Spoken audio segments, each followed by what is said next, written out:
কোরআন শিক্ষা করি না,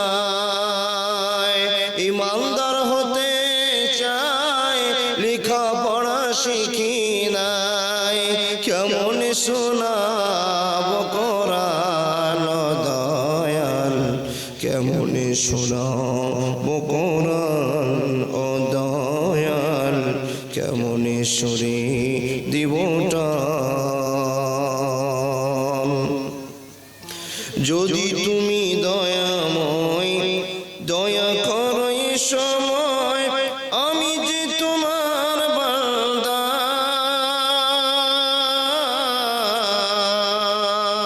যদি তুমি দয়াময় দয়া করো এ সময়, আমি যে তোমার বান্দা।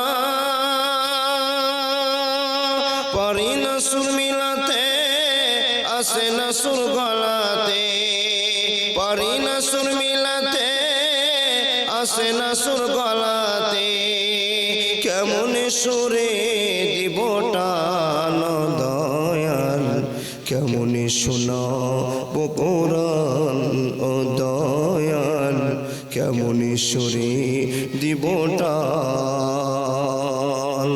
আমি আল্লাহওয়ালা হতে চাই, কোরআন শিক্ষা করি নাই, ইমানদার হতে চাই মাদ্রাসাতে পড়ি নাই, কেমন শোনাব কোরআন দয়াল, কেমন শোনাব কোরআন ও দয়াল, কেমন শোনাব কোরআন। ও গো আল্লাহ মেহেরবান, কোরআন শিক্ষা করো দান, কোরআন শিখিলে পাব পরিত্রাণ।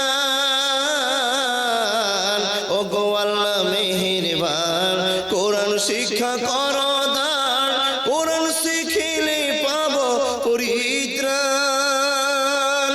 আল্লাহ তোমার হাতে ধরি ছেড়ে দিব দুনিয়াদারি, মাওলা তোমার পায়ে পড়ি ছেড়ে দিব দুনিয়াদারি।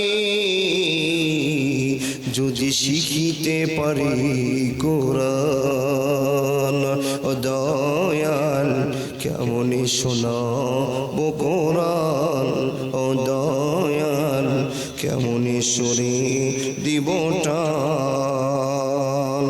আমি ইমানদার হতে চাই মাদ্রাসাতে পড়ি নাই, নামাজি হতে চাই কোরআন শিক্ষা করি নাই, কেমন শোনাব কোরআন দয়াল, কেমন শোনাব কোরআন ও দয়াল, কেমন সুরে দিব টান।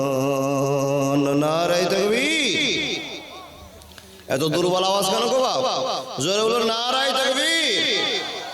নির্বাচিত আজকে চলমান সভার সভাপতি, দিন প্রিয় ইসলাম প্রিয় সুপ্রিয় শ্রোতা মণ্ডলী, পর্দার আড়ালে বসে থাকা অত এলাকার শিক্ষিতা মা ও বোনেরা, লাখো কোটি শুকরিয়া সে আল্লাহ, যে আল্লাহ আমাদেরকে কম ও বেশি 18,000 মাখলুকাতের ভিতরে সেরা জীব এবং সেরা ধর্মের মানুষ করে পৃথিবীতে প্রেরণ করেছেন।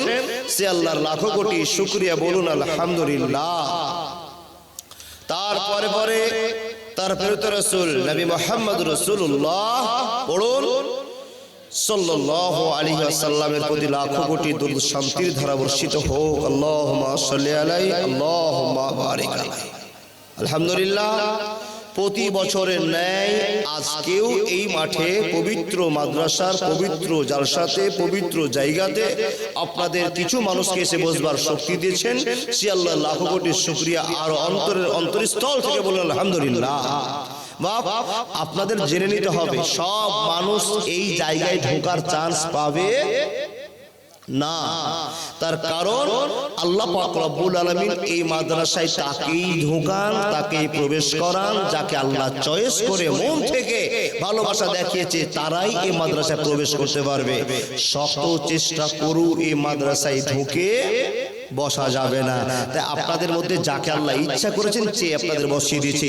কিছু কিছু লোককে আল্লাহ পাক রব্বুল আলামিন চাননি, তাই এই সময়টাতে মূল্যবান সময়টাকে বাইরে দোকানপাটে কাটাচ্ছে বাবা। কিন্তু আপনারা সবাই জানেন পৃথিবীতে নোংরা একটা জায়গার নাম, সেটা হলো দোকানপাট বাজার। জি, নবীজি খুব অপছন্দ করতেন এই দোকানপাটকে, বাজারকে। কেন? এই জায়গাটাই হচ্ছে ফিতনার জায়গা, এই জায়গাটাই হচ্ছে গুনাহ কামাবার জায়গা, এই জায়গাটাই হচ্ছে মানুষের পরনিন্দা করার জায়গা, তাই কি না বাবা? এই জায়গাটাকে এত নোংরা মনে করেছেন নবীজি, পৃথিবীর সব জায়গার চাইতে এই জায়গাটা নোংরা, যেটা নাম হলো বাজার। আর আমরা সবচেয়ে ভালো জায়গার নাম কি জানি গো বাবা? মসজিদ এবং মাদ্রাসা এবং তার মাহফিল, এটা হলো ফুল বাগান। আল্লাহ যাকে চেয়েছেন দেখুন না, সেই লোক সব আরামের জিনিসগুলোকে ফেলে দিয়ে সুন্দর মাহফিলে খড়ের উপরে, কাঁড়ির উপরে নিজের নিজের স্বার্থ সিদ্ধি অনুযায়ী বসে বলেছেন, আল্লাহ যেন আমাদের কবুল করেন, বলুন আল্লাহুম্মা আমিন। বাপ, হাজার হাজার লোকের কি দরকার? যেই কটা লোক বুঝবে তাদেরকে তো ওয়াজ শোনাতে হয়। জি, আর জালসা করে ওয়াজ শুনিয়ে লাভ কি? তো রব্বুল আলামিন বলছেন, ফাযাক্কির ফাইন্না যিকরা তানফাউল মুমিনিন। ওয়াজ নসিহত যদি তোমরা বলো যে করে লাভ হয় না, তো এটা বোকামি, ভুল। কেন? ফাযাক্কির ফাইন্না যিকরা তানফাউল মুমিনিন। ওয়াজ করলে, জালসা করলে কোনো না কোনো মানুষের উপকার হবে ইনশাআল্লাহ। কিছু কিছু মানুষের মুখে শুনবেন, হ্যাঁ জি বলবি সে জালসা করে লাভ হয় না। জি বলে কি না বাবা? জালসা করে লাভ হয় না। হ্যাঁ বাবা, জালসা করে লাভ হয় না, আপনার হয় না কিন্তু অন্যের হয়। যেই কথাটা আপনার জানা ছিল না সেই কথাটা আপনি জেনে গেলেন, ইমানের পরিবর্তন আসতে পারে, তাই কি না বাবা? কিন্তু আপনি কথাটা যদি না জানেন তাহলে তো আপনার ইমানের পরিবর্তন আসে না। জি, নবীজি বলছেন, শুনে না, ওদেরই পরিবর্তন হবে যারা আল্লাহর ভয়ে দিন কাটায়, যারা আল্লাহকে এক বলে স্বীকার করেছে। তাহলে আল্লাহকে এক বলে স্বীকার করেছে কে গো বাপ? আমরা মুসলমানেরা। ঠিক বললাম না ভুল বললাম? আমরা আল্লাহকে এক বলেই জানি, মরা পর্যন্ত আল্লাহ একটা না দুটো, একটাই আল্লাহ। তার কারণ আল্লাহ নিজে প্রমাণ করছে, লাউ কানা ফীহিমা আলিহাতুন ইল্লাল্লাহু লা ফাসাদাতা। গোটা পৃথিবীবাসীকে পরিচালনা করার একটাই আল্লাহ, তার নাম হলো আল্লাহ। আল্লাহ শব্দটা রহমান, রাহিম, জব্বার, কাহার, সাত্তার, যেগুলো নাম আপনারা শুনেছেন, এগুলো সিফাতি নাম, এগুলো সিফাতি নাম, টাইটেল, আল্লাহর গুণবাচক নাম। কিন্তু আল্লাহ শব্দটা অ্যাপ্লিকেট শব্দ। মুসলমান, আল্লাহ এই শব্দটাকে আমরা মনের ভিতরে জায়গা দিয়েছি, তাই এতগুলো মানুষ আমরা মাহফিলে এসেছি। আল্লাহর জায়গা না থাকলে আমরা আসতাম না। কিন্তু বাবা, যারা আল্লাহকে আমরা মেনে নিয়েছি, আমরা কি দেখে মেনেছি? আল্লাহকে দেখেছি কেউ? না, না দেখে আল্লাহকে বিশ্বাস করে নিয়েছে আল্লাহ একজন আছে। এই আল্লাহকে না দেখে এত ভয়, তাহলে দেখলে কত ভয়? মৌলানা, আমরা কি দুনিয়াতে আল্লাহকে দেখতে পাবো না? আল্লাহ কি আমাদের দেখা দিবে না? বলে বান্দা, আল্লাহ এত সহজ নয়। আল্লাহকে দেখলে সহ্য করতে পারবা না, লোড নিতে পারবা না, যার জন্য আমি আল্লাহ তোমাদেরকে দেখা দিব না। এখন যদি আল্লাহ আমাদের দেখা দিতেন তো সবার হাতে মোবাইল আছে না বাপ, ছবি করে নিতেন, আর কচ কচ কচ কচ কচ কচ করে ছবি করে নিয়ে প্রেসে দিতেন। প্রেসে গিয়ে বাবা ছবি বেরিয়ে যেত। আল্লাহর ছবিটাকে নিয়ে মানুষ হস্তক্ষেপ করত। দেখেন পেপারে ছবি আছে আর সেই ছবিটাকে ফেলে দিয়েছে। একটা সুন্দর দামি মানুষ পেপারে ছবি দিয়েছে, পেপারটাকে 3 দিন আদর যত্ন করে পড়লো, আর 4 দিনের দিন গ্রামে সন পাপড়িওয়ালা ফেরিওয়ালা এসছে, 10 টাকা কিলো আপনার ছেলে বিক্রি করে দিয়েছে। ওই কাগজটা চলে গেল কোথায়? মুদির দোকানে, কিংবা ফুচকার দোকানে, কিংবা ঝালমুড়ির দোকানে চলে গেল। দেখছেন, যেই ছবিটাকে নিয়ে গোটা পৃথিবীটা তোলপাড় ছিল, সেই ছবিটাকে 4 দিন পর আপনার পায়ের সামনে পড়ে আসে। দেখেন কি না পায়ের সামনে পড়ে আছে, আপনি তার দিকে আর ঘুরেও দেখেন না। যদি কোনো আপনার সমস্যা না হয় কিংবা ব্যতিক্রম দেখলেন যে কেউ ঠোঙ্গা খেতে গিয়ে বাবা পেচ্ছাবের নালাতে ওই জায়গাটাতে ওই ছবিটাকে ফেলে দিয়েছে, আচ্ছা বলুন তো এবার যেই লোকটা এতদিন বুকে করে নিয়ে বেড়ালেন, এখন লোকটা পেচ্ছাবের ঘাটিতে পড়ে আছে, আপনি কি বাঁচিয়ে পেচ্ছাব করবেন? লোকটা পেচ্ছাবের জায়গাতে পড়ে আছে, আপনি ডাইরেক্ট চেন খুলে সাথে পেচ্ছাব করে দিলেন। আচ্ছা বলুন তো আল্লাহ কি এত সস্তা যে পৃথিবীর রব সেই এত সস্তা যে আপনার নর্দমাতে পড়ে থাকবে, আর আপনার ছেলে আপনার মেয়ে আপনি তাকে পা দিয়ে লাথি মারবেন আর আল্লাহ আপনার দেখে থাকবে? এটা কোনো স্বাভাবিক হয় বাবা? সৃষ্টিকুলের রবের এত কি মূল্য কম? না, হতে পারে না। রব্বুল আলামিন বলছেন আমি একক ক্ষমতার মালিক, আমি আল্লাহ এত সস্তা নয় যে তোমাদের ঠোঙ্গার উপরে পড়ে গিয়ে আমি নর্দমায় পড়ে থাকবো। আমি আল্লাহ এত সস্তা নয়। লাউ কানা ফীহি আলিহাতুন ইল্লাল্লাহু লা ফাসাদাতা, আমি এক আল্লাহ একক ক্ষমতার অধিকারী, গোটা পৃথিবীকে আমি আল্লাহ পালনেওয়ালা। জোরে বলুন নারায়ে তাকবীর। আল্লাহর প্রেম সবার আছে তো? সবাই আল্লাহকে ভালোবাসেন তো? আল্লাহকে ভালো না বাসলে আপনারা এখানে বসতেন না। যারা আল্লাহকে ভালোবাসেন আল্লাহ আপনাকে ভালোবাসেন। প্রমাণ আল্লাহ বলছেন কি, এ বান্দা সকল আমি আল্লাহ তোমাদেরকে দুনিয়াতে পাঠিয়েছি ইবাদত করবার জন্য। এই কথাটা কে জানেন না বলুন? সবাই জানেন তাই কিনা বাবা? তাহলে মানুষ এসেছে, আর মানুষ আসার পরে আল্লাহ আল্লাহ রাসূলুল্লাহ রাসূলুল্লাহ আল্লাহর জয়ধ্বনি করবে, জীবনটা ইহদিনা সিরাতাল মুস্তাকিমের পথে পরিচালনা করবে। এই জন্য আল্লাহ পাঠিয়ে দিয়েছে। কিন্তু দুনিয়াতে আসার পর মানুষের ভিতরে ফাটল ধরেছে, আর মানুষের ভিতরে সমস্যার সৃষ্টি হয়েছে।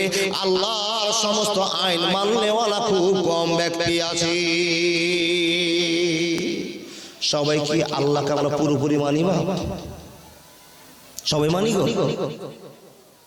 কেউ নামাজ পড়ি, কেউ নামাজ পড়ি না, কেউ আল্লাহর কথা শুনি, কেউ আল্লাহর কথা শুনি না, নবীর কথা কেউ মানি, কেউ মানি না। বন্ধু আমার,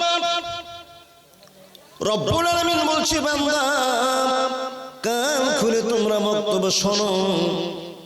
আমি আল্লাহ তোমাদের কত দয়া করলাম। ইন্নাকা লা তাহদি মান আহবাবতা ওয়ালাকিন্নাল্লাহা ইয়াহদি মান ইয়াশা ওয়া হুয়া আলামু বিল মুহতাদিন। বান্দারে পৃথিবীতে লক্ষ কোটি কোটি মানুষ আছে, আর কোটি কোটি মানুষের ভিতরে আমি কিছু মানুষকে মুসলমান বানিয়ে দিলাম। একবার জোরে বলুন সুবহানাল্লাহ। মুসলমান যাদেরকে বলা হয়েছে, মুসলমান আল্লাহ যাদেরকে বানিয়েছে, দুটো পথ চিনিয়ে দিয়েছে। এ মুসলমান আমার কথা মেনে চললে, রাসূলের কথা মেনে চললে, তিলকাল জান্নাতুল লাতী নুরিসু মিন ইবাদিনা মান কানা তাকিয়া, তুমি জান্নাতে চলে যাবে। আর যদি আমার কথা না শোনো, আমার রাসূলের কথা না শোনো, তো তোমরা সবাই জাহান্নামে চলে যাবে। কিন্তু বান্দারে মানুষের জন্য জাহান্নামখানা আল্লাহ তৈরি করেছেন। একটা লোক বলুন তো, আপনার জন্য যে জাহান্নামখানা তৈরি করা হয়েছে, আমার জন্য যে জাহান্নামখানা তৈরি করেছে, এই জাহান্নামখানায় পৃথিবীর কোন একটা বাঘ যাবে, গরু যাবে, ছাগল যাবে, উট যাবে? না না না, এই জাহান্নামে কোনো জীবজন্তু যাবে না। যদি যায় তো মানুষ আর জিন জাতিকে জাহান্নামে দেওয়া হবে, অন্য কোনো জাতিকে জাহান্নামে দেওয়া হবে না। রব্বুল আলামিন বলছে বান্দা আমি তোমাকে আল্লাহ তৈরি করেছি, সৃষ্টি করেছি, আমি তোমাকে মহব্বত করে মুসলমান বানিয়েছি। বান্দারে শোনে না, আমি মহব্বতের আশায় তোমাকে একটা খবর দিয়ে পাঠালাম। আমি জাহান্নামখানা তৈরি করলাম জিনের জন্য, মানুষের জন্য। কিন্তু মানুষ রে, তোমরা কান খুলে আমার কথা শুনে নাও। ইন্না জাহান্নামা কানাত মিরসাদা লিত্তাগিনা মাবা লাবিসিনা ফীহি আহকাবা লিত্তাগিনা মাবা। যতই করো বাহানা তোমায় আল্লাহ ছাড়বে না। কত হেলে দুলে চলছো ফিরছো, নামাজি পড়ছো না, যতই করো ছলনা তোমায় আল্লাহ ছাড়বে না। কত হেলে দুলে চলছো ফিরছো, রোজা রাখছো না, যতই করো বাহানা আল্লাহ ছাড়বে না। কত হেলে দুলে চলছো ফিরছো দানও করছো না, যতই করো বাহানা তোমায় আল্লাহ ছাড়বে না। একবার জোরে বলুন না সুবহানাল্লাহ। রব্বুল আলামিন বলেন, হে বিশ্ব জগতের মানুষেরা কান খুলে শুনে নাও, আমি আল্লাহ তোমাদেরকে কত দয়া করেছি, কত ভালোবাসা দেখিয়েছি। আমি আল্লাহ